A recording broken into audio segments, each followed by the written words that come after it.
¿Cómo están? Muy buenas tardes. Pues llegó el 2 de junio y pues llegó la tristeza para todos los mexicanos porque no solamente se consolidó el fraude, sino se consolidó, yo diría que ya oficialmente, el fin de la división de poderes, el fin de la democracia en México. Saludo a mi compañero Jaime Guerrero, como todos los Hola. días estamos aquí con ustedes y nos da muchísimo gusto recibir en este espacio pues a un hombre que tiene también pues toda una vida y muchos años luchando en contra pues de la consumación de esta muerte de la democracia en nuestro país. Y me refiero a Guadalupe Acosta Naranjo. Mi querido Guadalupe, político de larga trayectoria y ahora también pues trabajando pues por una nueva fuerza política, de eso hablamos en un momentito más, para competir el próximo 2027. Pero bueno, pues el tema de hoy, Guadalupe, pues es el tema de hoy, el tema de lo que pasó ayer, 1 de junio. Jaime, te cedo la palabra para que comencemos a platicar con Bueno, Guadalupe Costa. la pregunta necesaria, Guadalupe, ¿cómo viste la elección en términos de lo que pretendían y lo que lograron? Bueno, primero que nada, buenos días, buenas tardes. Muchas gracias, Jaime. Muchas gracias, Tere, por esta oportunidad de estar aquí en el Rapidín. En un día tan especial, porque la jornada electoral del día de ayer, sin ninguna duda, fue un golpe muy duro a nuestra democracia. Un golpe duro porque a pesar de que acudió muy poca gente a votar, pues si hubieran votado 2 personas o una sola persona, ya hubieran dicho que era válido el proceso electoral.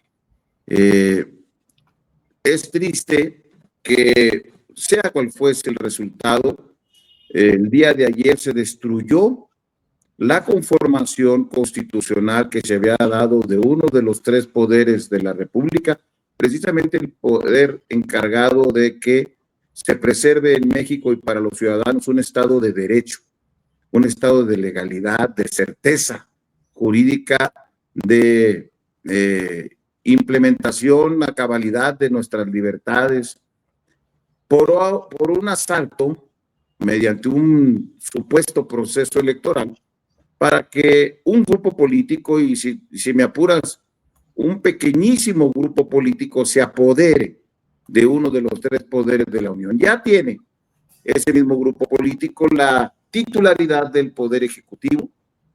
Se apropiaron en las elecciones pasadas, desde mi punto de vista, indebidamente de la mayoría calificada del Poder Legislativo, y con esta mayoría calificada del Poder Legislativo hoy implementan la reforma que ellos mismos hicieron para apoderarse del tercer de los poderes, que es el Poder Judicial.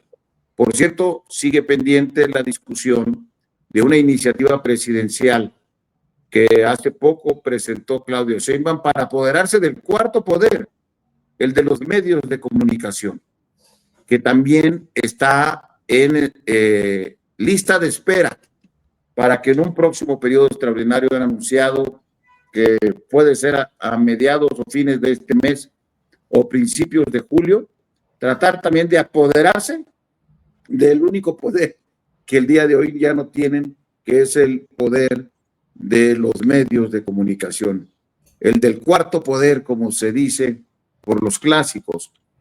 El día de ayer a mí me deja un sentimiento agridulce, Jaime y Tere. Agridulce porque sea cual sea el resultado, el golpe está dado al Poder Judicial y se han apoderado del Poder Judicial. Y de alguna manera no deja de darme un halo de esperanza que la inmensa mayoría de los mexicanos, incluso muchos millones de mexicanos que habían votado supuestamente por Claudia Sheinbaum en el proceso electoral pasado de 2024, porque Claudia sacó, según las cifras oficiales, más allá de cómo obtuvo estos votos, 36 millones de votos, y hoy todo indica que la cifra de votantes andará alrededor de 12 millones de votos o menos, que no rebasará ese porcentaje de 12 millones, lo cual significa que 24 millones de personas que habían votado por Claudia en el proceso electoral de hace un año, hoy no salieron a votar. Y mira que ese fue su principal argumento para darle hacia adelante a la reforma judicial, diciendo que había tenido un mandato porque había un clamor popular y que sus 36 millones de votos eran el mandato para que ella diera adelante a la reforma del Poder Judicial, porque la gente así lo pedía, así se lo había ordenado desde las urnas. Bueno, pues parece que a los que le ordenaron ya no se acordaron, porque 24 millones de estas personas que daban junto con los 12, los 36 millones que ella tuvo, pues no salieron a votar. Y mira que le echaron ganas, que se pusieron cuotas entre los gobiernos federal, estatales y municipales, cuotas de cuánto debía de llevar a votar cada quien, que utilizaron a los sindicatos, a todos, incluido al odioso ente que ellos decían que era parte de la mafia en el poder, a segmentos de la CTM, a sindicatos charros y blancos, a la coordinadora, que finalmente lograron que se levantara antes y no estorbara y ayudara incluso en el proceso electoral del día de ayer. O sea, le echaron toda la carne al asador, movilizaron a todos los que pudieron movilizar y sus cifras no rebasan los 12 millones. Y de esos 12 millones, Tere y Jaime, hay que descontar el voto nulo, que está haciendo en gran cantidad por los primeros resultados de los cómputos que uno da seguimiento en la página del INE. Hay un porcentaje nada pequeño de gente que anuló el voto o lo emitió en blanco. Y además hay una serie de votos de gente que pensó que podían derrotar a la maquinaria, a la aplanadora oficial, y se metieron en la aventura de tratar de impulsar buenos perfiles, personas que sí venían del Poder Judicial, de la carrera judicial, que tenían algo de honorabilidad o mucha honorabilidad, pero que tenían la desgracia de no estar en los famosísimos acordeones que se distribuyeron.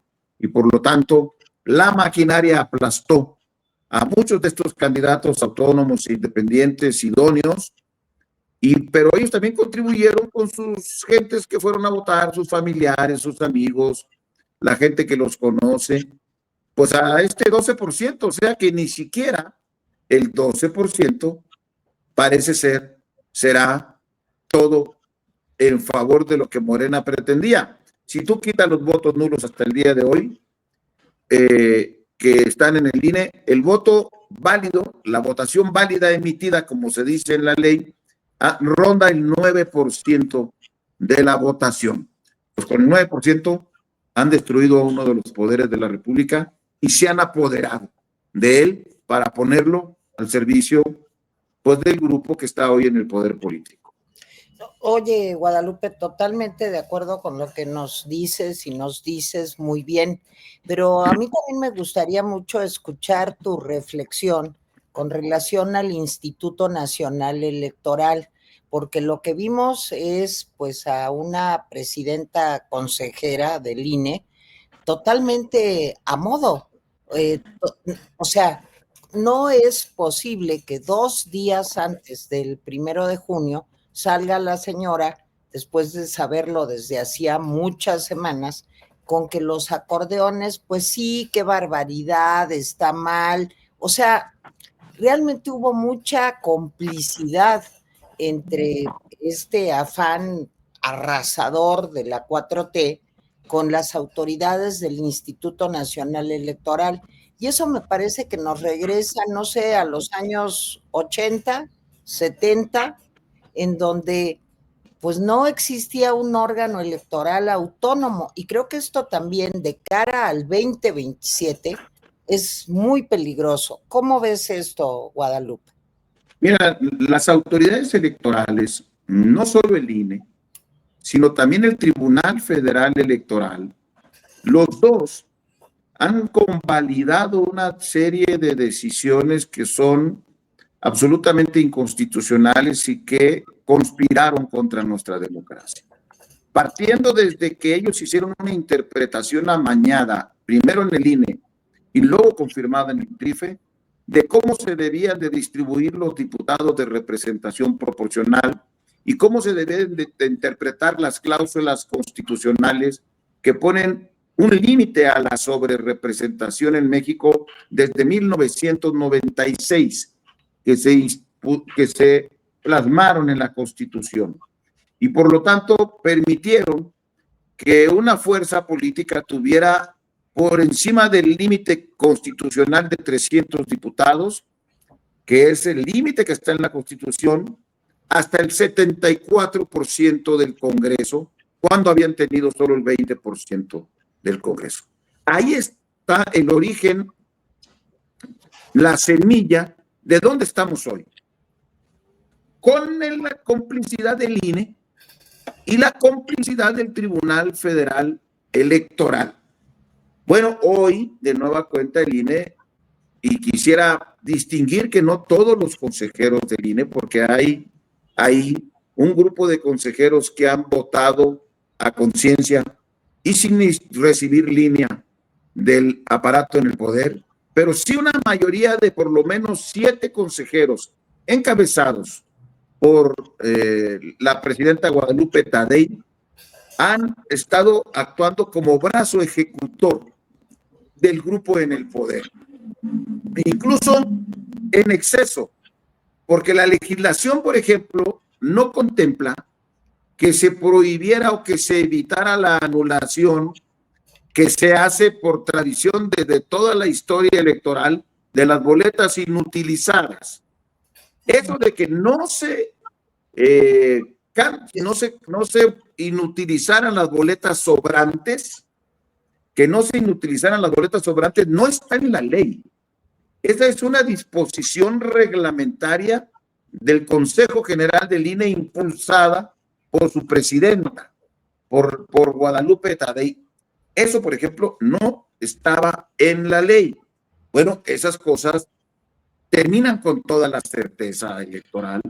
En este momento se está haciendo un cómputo sin representación de los partidos políticos que existen y son también miembros del INE, porque para la elección del Poder Judicial fueron expulsados de este proceso y no se permitió que los partidos pudieran estar ejerciendo sus funciones como son parte constitucional del INE. Pero tampoco se permitió que los candidatos tuvieran representantes en las casillas ni representantes en el cómputo. Por lo tanto, solamente esta autoridad, sin presencia de nadie, está haciendo estos cómputos. Hace poco dijeron que iban a filmar todos los videos, todos los cómputos y los iban a transmitir. No está sucediendo en todos los casos, pero lo que más me preocupa es qué está pasando con la paquetería que está guardada en los almacenes del INE, están fuera de los ojos de los consejos electorales que están haciendo el cómputo en este momento de la Corte. O sea, no tenemos una visualización de qué pasa con los miles y miles y miles de paquetes que están almacenados en los 300 distritos electorales y qué pasa con las 480 millones de boletas que no se usaron. Y que no se van a destruir. Y que no se van a destruir, pero estoy diciendo una cifra bárbara. 480 millones de boletas no fueron usadas. Y ahí están, en esos mismos paquetes, sin supervisión de nadie. Y como sabemos que son capaces de hacer una que otra mañita, Bejarano, los Batres, los Salomones, y cualquier gente de Morena, pues la certeza electoral se ha perdido. Y eso, Tere, contestando tu pregunta, habla muy mal del funcionamiento del actual órgano electoral. Ayer la presidenta del INE, en vez de hacer una presentación sobria en la mañana, hizo una elegía de la reforma al Poder Judicial que no le correspondía. Ella dijo que no era solamente una votación para elegir jueces, sino qué tipo de justicia queremos y cómo recobrábamos la justicia en México. Párenme, señorita Tadei, no era la suya la tarea de andar haciendo elegías de una reforma que está profundamente cuestionada en México y en el mundo, porque esto es una excepción en el mundo. Entonces, comparto contigo que tanto el tribunal como el INE no han estado a la altura. Separo a los consejeros que han votado, pero están en minoría, y también separo a mucha gente del servicio profesional electoral que tiene 20, 30 años laborando y que son los que pusieron las casillas y andan yendo y viniendo, pero no son los que toman las decisiones. Así es. A ver, Guadalupe, como tú dices, fue un golpe duro a la democracia, pero déjame decirte que hay que sopesar el fracaso que tuvieron la gente de Morena y el gobierno.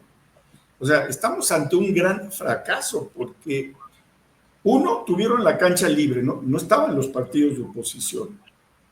Dos, le metieron dinero, pero en cantidades enormes. Tres, hicieron toda clase de violaciones, acarreos, acordeones. Se les impusieron en aquella reunión del 26 de mayo, donde la presidenta se reunió con los gobernadores de Morena, se les instruyó las cuotas. Yo estoy seguro que así fue, porque faltaba una semana para la elección, ni modo que se pusieran de veras a hablar del IMSS Bienestar. Bueno, entonces, lo que estamos hablando es que 9 de cada 10 mexicanos le dieron la espalda a la elección judicial. Y tú puedes decir, bueno, pues es que es la primera vez, pues con más razón, porque debió haber sido un proceso después de toda la campaña a favor de esto. O sea, yo creo que tenemos que sopesar el golpe que se llevó en lo personal Claudia Sheinbaum, en lo político Morena y el gobierno. Y si tú le combinas lo que está apareciendo en las elecciones de Veracruz y Durango, pues no le fue tan bien a Morena. Y yo lo que me pregunto, ¿está perdiendo su brillo este partido hegemónico? ¿Tú qué opinas? Comparto contigo, Jaime. Comencé yo diciendo la parte agria, mi sabor agridulce. El sabor agrio es este golpe que, independientemente del número de votantes, se le está infligiendo a uno de los poderes y a la configuración general del poder político en México, porque ahora concentra el conjunto de los poderes públicos en unas cuantas manos, o en una sola, o en dos manos, en el que está sin duda allá en el rancho, y ayer reapareció desde las ultratumbas y salió a votar, y la presidenta. Claro. Pero el sabor dulce es que la inmensa mayoría del pueblo mexicano, 9 de cada 10, 90% de mexicanos, o lo pongámoslo así, casi 90 millones de mexicanos no salieron a votar. Y que incluso votantes de Morena en la pasada elección no salieron a votar. Y eso, y además en lo que respecta a nosotros, hicimos una convocatoria para hacer 3 cosas el día de ayer, que la preparamos con algunas semanas de anticipación. Primero, marchar, caminar de nuevo por muchas calles. No fueron las marchas tumultuosas que se hicieron en la Marea Rosa, pero la marcha del día de ayer de la Ciudad de México fue muy digna, muy representativa. Muchos miles de mexicanos salieron a marchar del Ángel de la Independencia al Monumento a la Revolución, perdón, pero también en otras ciudades. Esto demuestra una energía cívica. Hicimos un llamado a ser observadores electorales y cientos de personas respondieron a nuestro llamado. Nosotros le pusimos brigadas cazamapaches y estuvimos instruyendo, dando capacitaciones por Zoom, y cientos de personas, algunas miles de personas, actuaron como observadores electorales independientes y anduvieron tomando fotografías, videos, grabando testimonios, recogiendo acordeones, insistiendo en la limpieza electoral y sobre todo también verificando y exhibiendo casillas vacías, documentando casillas vacías. Por todo, las redes ayer se inundaron de fotos, videos, testimonios de miles de ciudadanos que salieron a ejercer esta función tan importante. Me acordaba yo y le decía a Emilio, volvimos a tiempos de alianza cívica, de cuando teníamos que hacer observación, porque no se nos permitía, y una observación desde fuera de los órganos electorales, porque no se nos permitió hacer desde dentro de los órganos electorales, como debía de ser. Y me da mucho gusto que haya muchos de estos testimonios que ahorita platicaré, pueden servir para una siguiente etapa de impugnación electoral con todas las documentales que tuvimos. E hicimos un tercer ejercicio desde la sociedad civil, 2 conteos, un conteo que nos hizo la metodología, supervisó y trabajó el Mundo Verumen, la empresa de Verumen y Asociados, que es una empresa muy seria. Y con ese conteo que hicimos, que fue poner personas en la muestra que Edmundo diseñó en todo el país, a estar afuera de la casilla con un contador como los que se usan en los aviones. Yeah. Y cada persona que llevaba su voto a la urna era contado, porque era urna única y podía hacerse este ejercicio. Y llegaron antes de las 8 de la mañana y no se vinieron hasta que no le tomaron una foto a la sábana o a la cartulina que se pone afuera del proceso de la casilla. Y por eso nosotros a las 8:30 de la noche, antes que el INE, 3 horas antes que el INE, salimos a decir cuál era el porcentaje promedio de votación. Nosotros pusimos 11.8 como promedio en un rango de hasta 13 y 10%. Bueno, hoy, en este momento, llegando casi al 60% de los votos contabilizados, el número de porcentaje de votación es 11.5. Estamos más cerca nosotros del pronóstico real de lo que está saliendo de las urnas que el propio estudio del INE que dio a conocer 3 horas después. Este es un ejercicio que logramos porque pudimos capacitar a ciudadanos que fueron voluntarios. Unos de ellos tuvieron que viajar hasta la sierra, otros tuvieron que viajar a la selva, porque una muestra estadística cae donde tiene que caer. Y en todos los puntos tuvimos nosotros gente voluntaria haciendo ese trabajo, 2, 3 personas que se turnaron todo el día y que permitió obtener este ejercicio que va a evitar, incluso ya evitó que pudieran tener la tentación de alterar el resultado electoral. Lo hicimos con esta intención de amarrarle las manos, de decirles, tenemos un estudio serio, sabemos cuánta gente votó, las contamos de una por uno en una muestra científicamente diseñada por una persona incuestionable como Edmundo, y lo dimos a conocer antes que el INE, y lo metimos en un cohete. Y un segundo estudio nos lo hizo GEAISA, y ayer lo dio a conocer también Guillermo Valdés, sobre la calidad de la elección.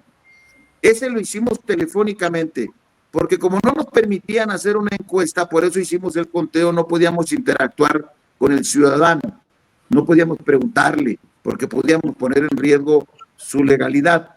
Y todos por eso nomás los contamos, pero el conteo fue muy eficaz. El de calidad de la elección lo hizo Guillermo y nos dio muchas cifras bien importantes.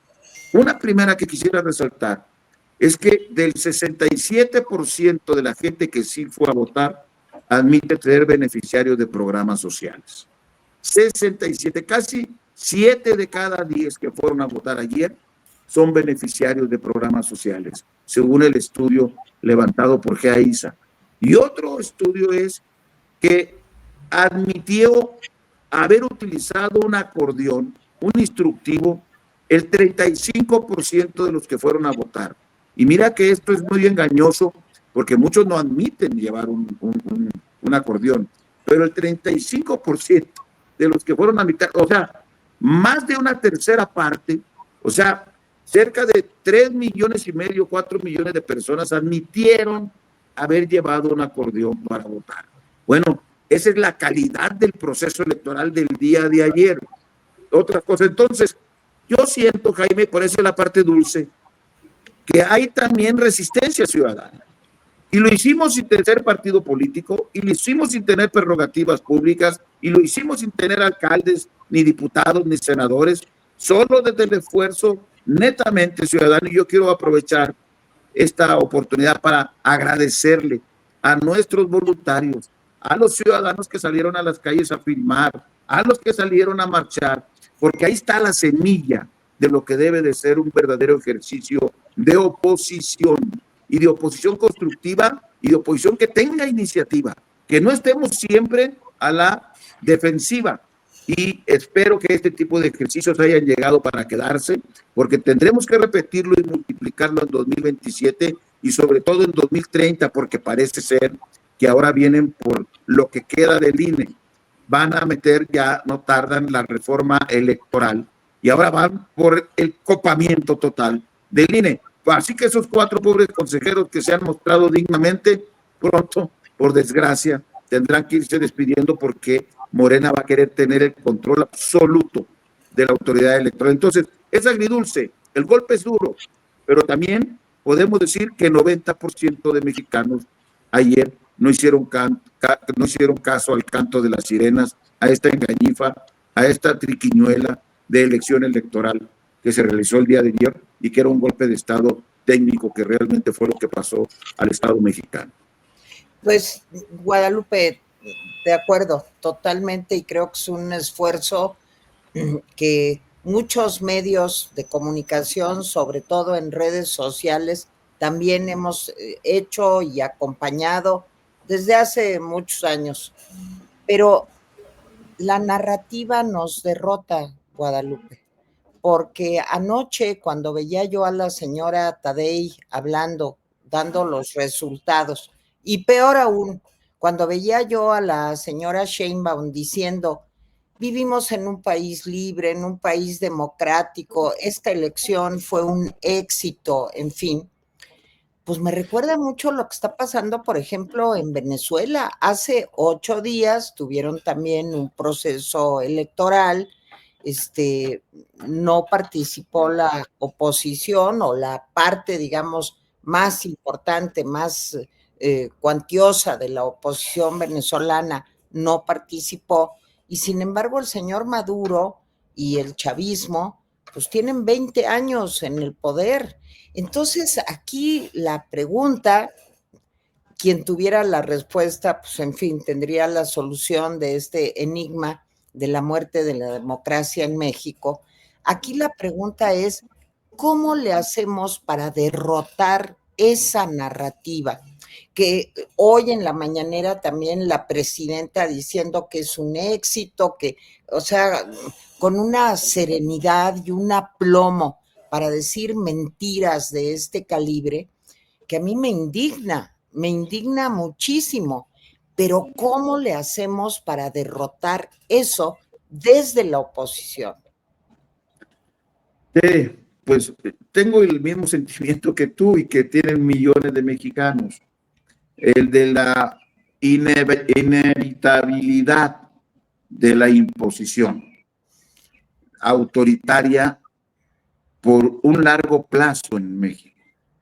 Sí, ese sentimiento también me agobia, y no desconozco que nuestro adversario es muy poderoso y que cada jugada que hace es para agarrar más poder, para tomar más poder. Y entonces nos encontramos al día siguiente de cada suceso, que nos encontramos un ogro cada vez más poderoso, y por lo tanto parece imposible, diría uno, derrotarlo en el corto, en el mediano o en el largo plazo.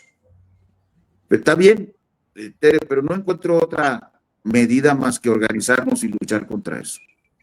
Por supuesto. Dar la batalla y luchar contra eso, porque si la conclusión de este análisis real de las dificultades reales que tenemos en nuestro país, quienes somos oposición, para poder vencer esta dictadura, nos lleva a la conclusión de que es imposible y es mejor retirarnos a nuestras casas a no sé si a disfrutar algo, porque no hay mucho que disfrutar, a lamernos las heridas y a mentarle la madre por Twitter de vez en cuando, mientras no regularicen Twitter y también nos chinguen como está ahorita Trump, que si al que le mienta la madre por Twitter ya les anda queriendo quitar la visa, pues aquí nomás nos falta que el día que alguien le miente la madre a Noroña, que es un gran sector de la población mexicana que lo ha hecho últimamente, también nos vayan a querer llevar a todos al Senado a disculparnos públicamente por estos tiranos.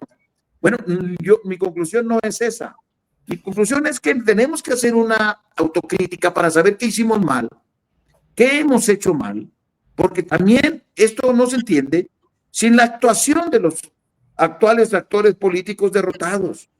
Hemos cometido errores y me quiero incluir porque nadie es perfecto y seguramente yo habré cometido también innumerables errores voluntarios o involuntarios en este país, pero no hemos hecho en conjunto una autocrítica y poder encontrar a partir de nuestros errores qué es lo que debemos de cambiar, porque si le ofrecemos a la gente solamente volver al pasado, que en el pasado no todo estaba bien, sino había muchas cosas que también estaban mal, y no ofrecemos una política de futuro, una cosa distinta, entonces sectores de la población se van a quedar viéndonos de lejos y no van a arriesgar o a vencer el miedo, porque hay miedo también en mucha gente para participar contra este ogro filantrófico que tenemos en México.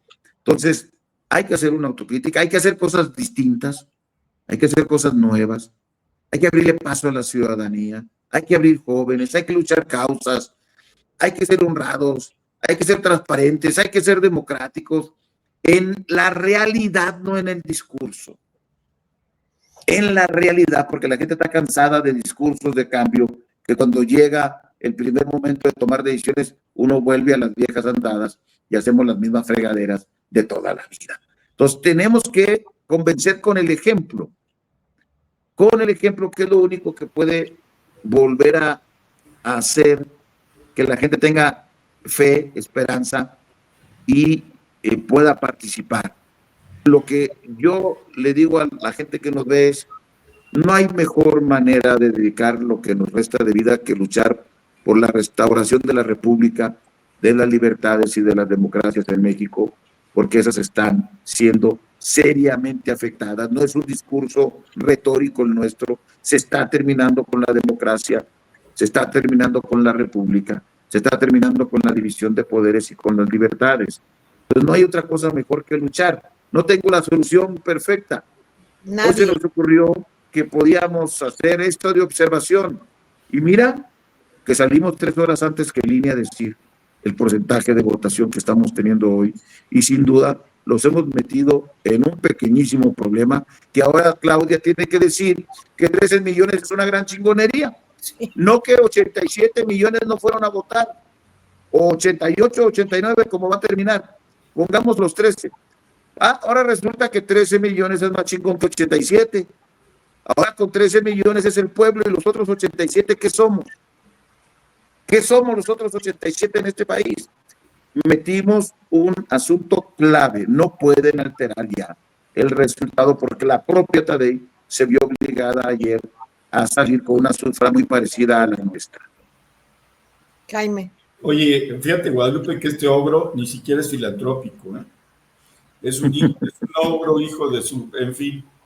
El otro era filantrópico, en efecto, pero este ni siquiera lo es.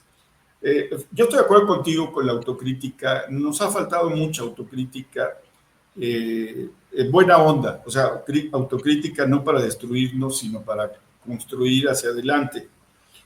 Pero déjame decirte que habiendo estado en la resistencia durante muchos años, porque pues estamos entrando otra vez a una época de resistencia, pero habemos muchos que ya tenemos experiencia en resistir, entonces pues tendremos otra vez y esperar que nuevas generaciones, porque pues nosotros no, tal vez no veamos, pero nuevas generaciones levanten la bandera de la resistencia hasta acabar con estos vicios. Creo que es todo lo que les podemos ofrecer, porque si ves la oposición partidaria, pues tienen muchos muertos en los armarios, o sea, el PAN, el PRI, el Movimiento Ciudadano. Hoy vi en la mañanera una cosa y te lo planteo. Vi una presidenta que está con una narrativa cada vez más, a diferencia de Tere, yo no veo una narrativa vigorosa ya.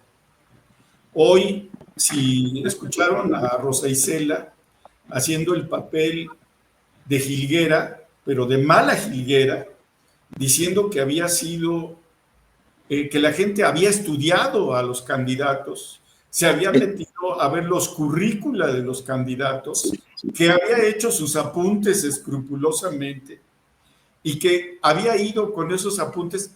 Yo decía, no puede ser.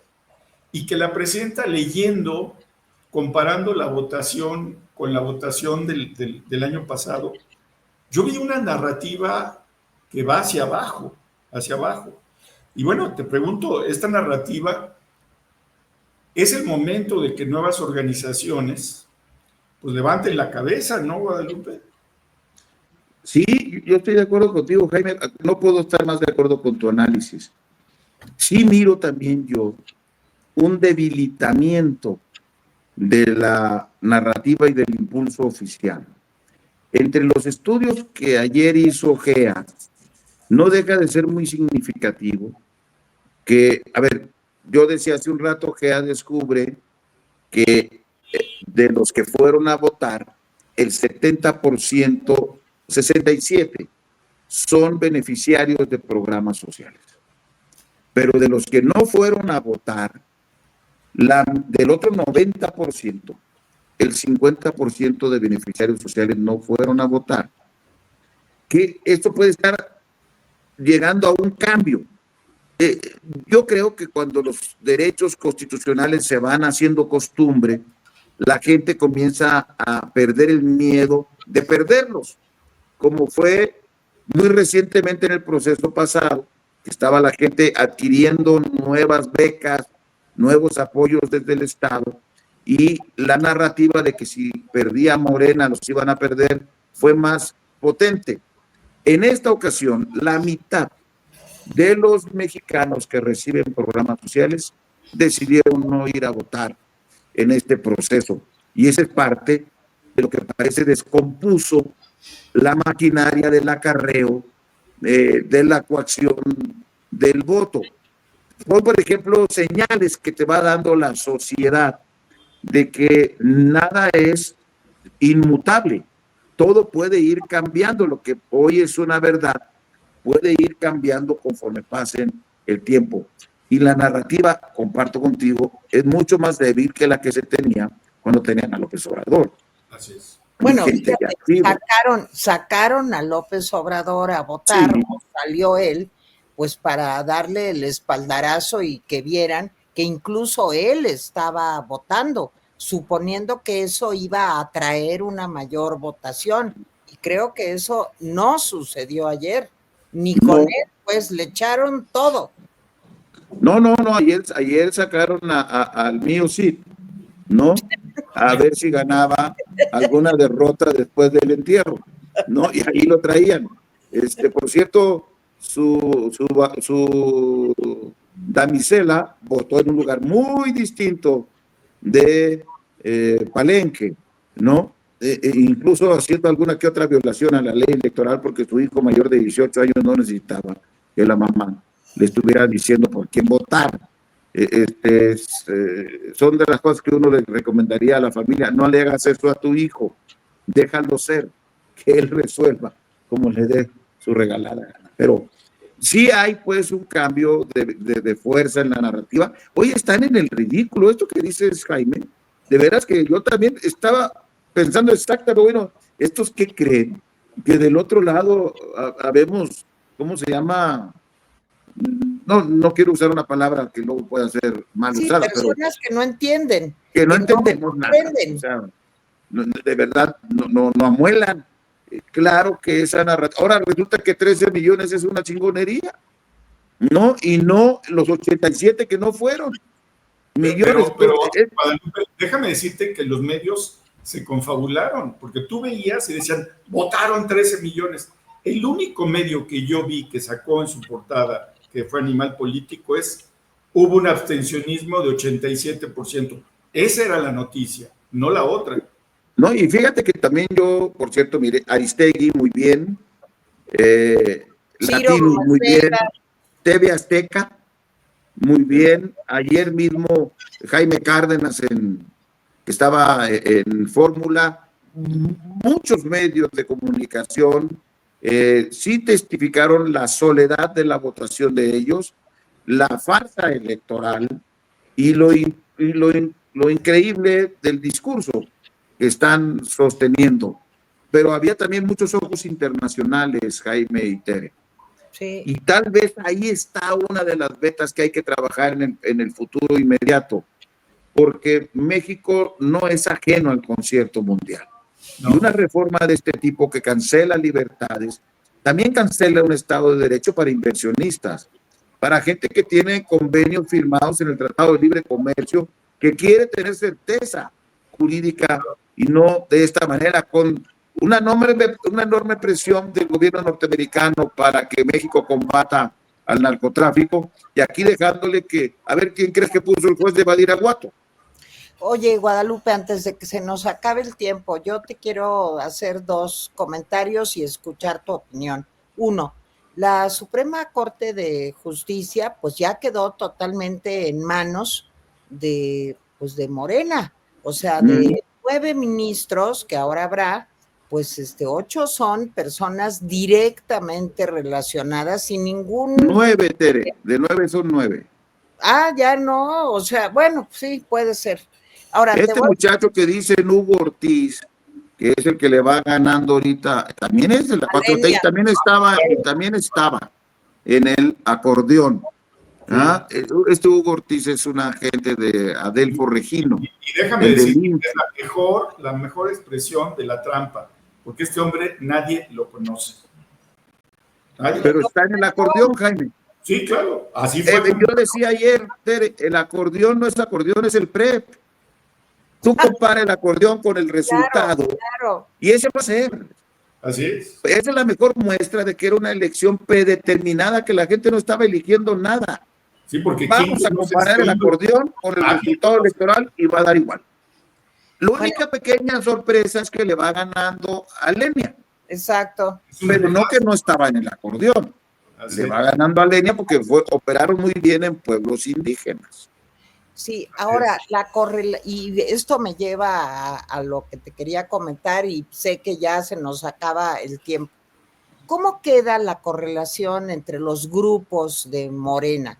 Había gente de Adán Augusto, gente de Monreal, gente de López Obrador, la mayoría, gente de Claudia, algunos otros grupos de el gobernador de, no sé, en fin. ¿Cómo ves que queda la correlación entre los distintos grupos? Mira, va a ser difícil saber hasta que no se hagan los cómputos y tengamos el resultado. Ahorita apenas está viéndose la Corte. Pero en el caso de la Corte, sí es cierto que hay subgrupos, Terry, sí es cierto que se están dando patadillas en las espinillas entre ellos.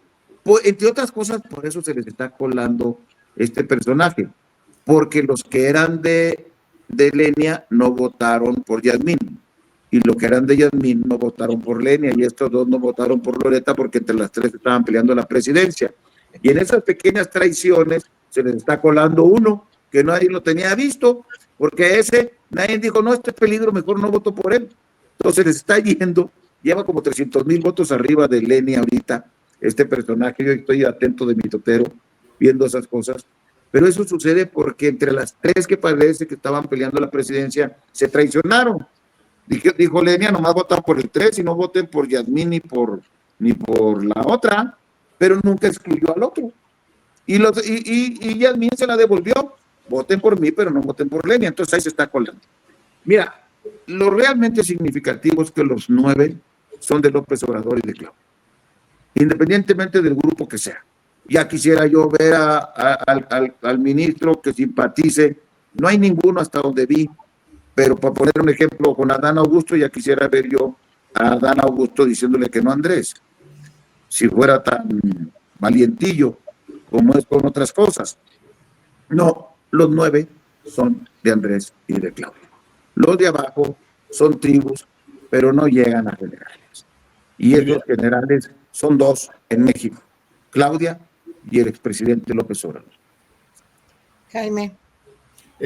Bueno, yo no tengo más preguntas, pero a ver, lo que pasa es que teníamos la intención de platicar contigo también de la organización que están construyendo. Nos interesa mucho que la gente sepa. Oye, Guadalupe, ¿te podemos comprometer pues la semana que entra o dentro de 2 semanas a que hablemos exclusivamente de esfuerzos?